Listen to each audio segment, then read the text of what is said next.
Hi, good morning, everyone. I'm really glad we didn't break for tea. I wanted this out of the way. So my name is Orlaith Leo, and I really want to thank the IMNDA for inviting me to speak today. And I want to first start by asking you all to take a moment to reflect on your worst fear. Not just any fear, your deepest, most visceral one, the one that makes your heart race and your breath catch. What is it about that fear that terrifies you? And have you ever shared it with anyone? And what would happen if that fear, the thing you dread most, suddenly became your reality? I stand before you today not simply as a speaker with a fear of public speaking, but as someone who's walked through the darkest valley of her greatest fear and emerged transformed on the other side. For many of us in the caring profession, there's often that one diagnosis, that one condition that strikes a particular chord of dread. And for me, as a neuroscience graduate and a palliative care physiotherapist with almost 20 years of experience, it was motor neuron disease. I'd always been terrified of it. And on the 23rd of June, 2021, my greatest professional fear became my personal reality when my strong and vibrant father received this devastating diagnosis. A man who had cycled 650 kilometres from Malin to Mizenhead just the year before. A man who we thought would outlive us all, and a man who should have turned 73 today. There's a cruel irony that sometimes strikes those of us in healthcare. We're told knowledge is power, aren't we? Yet when my father was diagnosed, the intimate knowledge I had of motor neuron disease didn't empower me, it overwhelmed me, and the anticipatory grief was immediate and profound.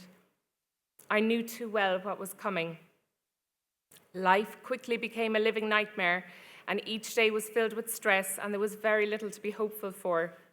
And I want to be completely honest with you today. Things became so unbearable that I found myself wishing that my beloved dad would die. The guilt I felt for these thoughts was crushing, but watching someone you have loved for your whole life suffer so profoundly changes you in ways you cannot imagine unless you've experienced it. I felt lost in all aspects of my life. I didn't feel like a good daughter, mother, wife, physiotherapist, or friend. The mere mention of motor neuron disease at work would make me physically sick. I reduced my hours to care for my father, becoming the family's expert who would attend appointments and provide hands-on care. This was a responsibility that weighed heavily. Everyone expected answers from me, but I was just as scared and as uncertain as they were.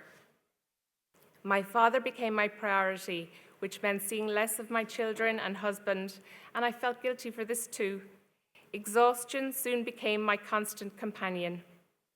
There was no free time, no social life, just an endless cycle of care and worry. When I was with my parents, it was stressful. When I wasn't with them, I was worrying about them. It was relentless. But what I learned through this experience, and what I want to emphasize strongly today, is that no one should face this journey alone. Despite all my professional knowledge, I could not have managed without the network of support that surrounded us. The IMNDA was a lifeline, providing guidance, equipment, and understanding when we needed it most. The MND clinic doctors and palliative care offered expertise and symptom management. Our community therapists became trusted allies in our home. When my father needed end-of-life care, some 10 months after his diagnosis, the palliative care team at Marymount Hospice, my wonderful work colleagues, brought dignity and comfort to his final days. And of course, there were friends and family who showed up in countless ways, bringing meals, offering respite, or simply just sitting with us in our pain. This collaborative, compassionate care made an unbearable situation somewhat manageable. It reminded us that while MND may isolate, we are never truly alone. So I urge you today, ask for help, accept help. There is no medal for suffering in silence, no virtue in solitary struggle. Remember, you cannot pour from an empty cup. Self-care isn't selfish, it's essential. And take those breaks, honor your limits. Find moments, however brief, to replenish your spirit. Your ability to care for others depends on your willingness to care for yourself first. And here's what I want you to understand about facing your fears. Even in the darkest moments, your knowledge and skills don't abandon you, they transform. Despite my emotional turmoil, I began looking at things I could control and how I could help my father. I advocated for an early palliative care referral. I could anticipate what equipment was needed and help to organize it promptly. I could navigate the healthcare system, attend MDT clinics, and understand medical terminology and medications. I had the skills to transfer my dad safely, allowing him experiences he might otherwise have missed. And I was able to have those difficult conversations with him, help him figure out what is important to him, complete things like the thinking ahead form, and write a wedding card for his daughter, whose wedding I knew he was never going to see. Thankfully, she did go on to marry the same guy Dad referred to in the card. We made sure to prioritize laughter every day, which the emotional lability accomplished, and getting outdoors daily was non-negotiable, on his mobility scooter or powered wheelchair, often with a grandchild on his lap. We spent a week in Spain, Dad's happy place. We ate and drank like kings, consuming the best of wine and an endless supply of Leonidas chocolates. Dad made a list of restaurants to try and places to visit. For Dad, food was love. We all got fatter as Dad got slimmer. And in a peculiar way, we had lots of good times over the 10 months of his illness. We focused on what he could do rather than what he couldn't. There was usually a workaround. Did you know you can drink wine from a saucer easier than from a wine glass? I could show my father how much he was loved and thank him for everything he had done for me. And these are gifts that confronting my fear made possible. There's a quote by Haruki Murakami, a Japanese writer, that resonates deeply with my experience. And once the storm is over, you won't remember how you made it through, how you managed to survive. You won't even be sure whether the storm is really over.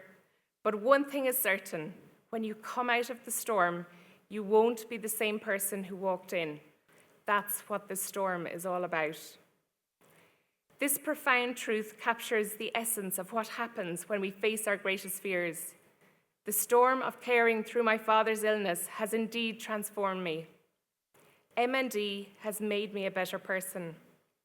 It has shown me the true meaning of life, and I've emerged from this experience stronger and more empowered. Having confronted my worst nightmare, I now feel confident that I can conquer absolutely anything life throws my way, truly anything. When you've faced your greatest fear and survived, other challenges suddenly seem manageable in comparison. I'm more capable than I ever knew, and this realization has been liberating. What I've come to understand is that the experience of caring, despite all its heartbreak, has been one of the greatest gifts of my life. It has taught me the skill of being truly mindful, of finding and appreciating joy in the smallest moments that others might overlook. A shared laugh, the squeeze of a hand, the comfort of simply being present. These seemingly small moments contain entire universes of meaning when you learn to recognize them. We take so much for granted, and I'd encourage you all to engage in gratitude practice every day. This deeper appreciation for life isn't despite the suffering I witnessed, it's because of it. By walking through the darkest valley, I can now recognize the light in ways I never could. My resilience will help me face other fears I may have, and it has shown me the true importance of embracing life wholly and completely. This journey through fear has made me a better physiotherapist. My goals are sharper in focus. Motor neuron disease has become my passion project, and I'm committed to help people find more comfort and quality in their lives. I will be your advocate. I've become involved in several initiatives and projects to improve patient care since.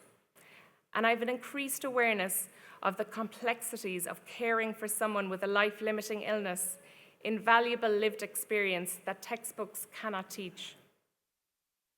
Fellow carers and people with motor neuron disease, I want to leave you with this.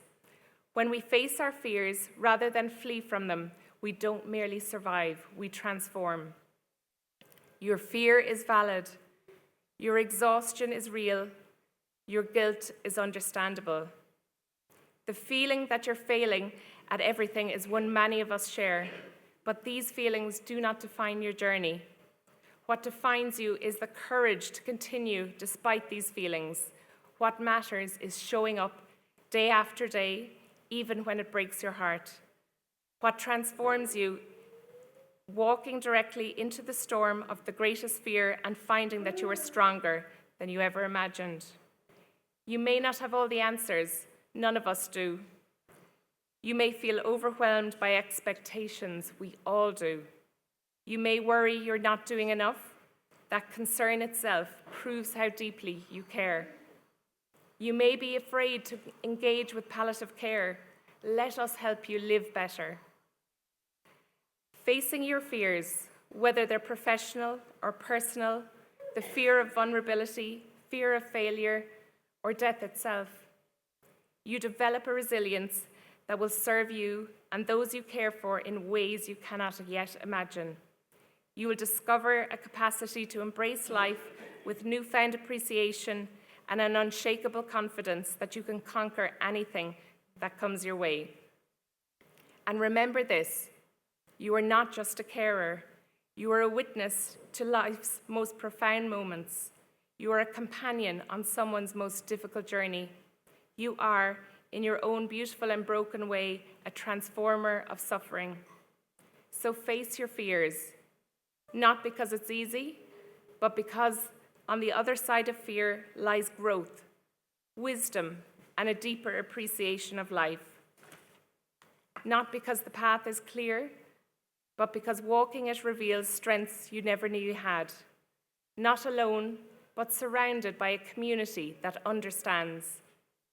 Because in the act of caring, even through your tears, your exhaustion, and your doubt, you will find gifts that will enrich your life forever.